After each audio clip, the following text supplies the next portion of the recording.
in the test My name is Dr. Ken Maly, and I'm a professor in the Department of Chemistry at Wilfrid Laurier University. My area of research is organic chemistry, that is, the chemistry of compounds that contain carbon, hydrogen, and a few other elements. Specifically, what I'm interested in doing is building complex structures containing these elements and exploring the properties of these compounds that we prepared. I'm interested in liquid crystalline compounds, that is, compounds that are actually ordered fluids. They exhibit properties that are between a crystalline solid and a liquid. I'm also interested in preparing compounds that are photoresponsive. They respond to light or, in some cases, other stimuli. My first exposure to organic chemistry was a CEGEP course in Introductory Organic Chemistry, where I was really fascinated by visualizing the three-dimensional structures of these compounds, and also really intrigued by the fact that we could use chemical reactions to build complex structures.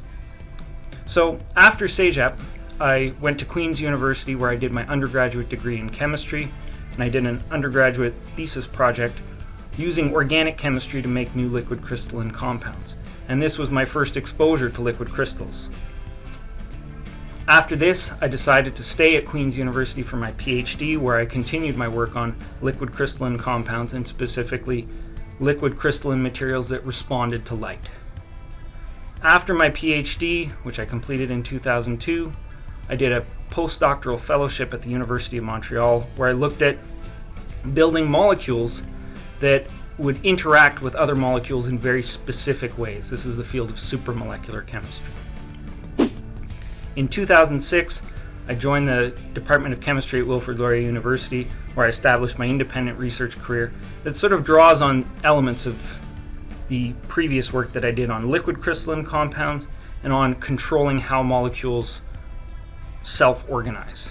A typical day for me can involve a variety of things. As a professor, of course, I must teach courses, and so a lot of time is spent in preparing lectures, delivering lectures, also grading. But in addition to that, I spend a lot of my time on research. So I have several students working in my lab, and part of my job is to supervise them in their independent research projects and help guide them in their research.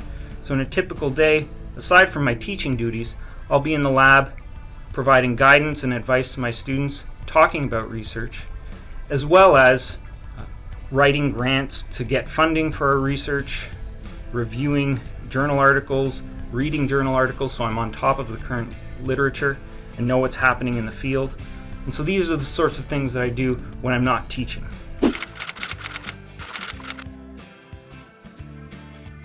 In terms of advice that I would give to a student who wanted to pursue a career as a professor or a career in chemistry, is that it takes two things. One is a passion for knowledge, and the second thing it takes is perseverance.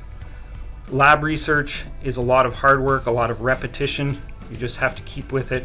You have to keep yourself motivated, and that's one of the key factors in success.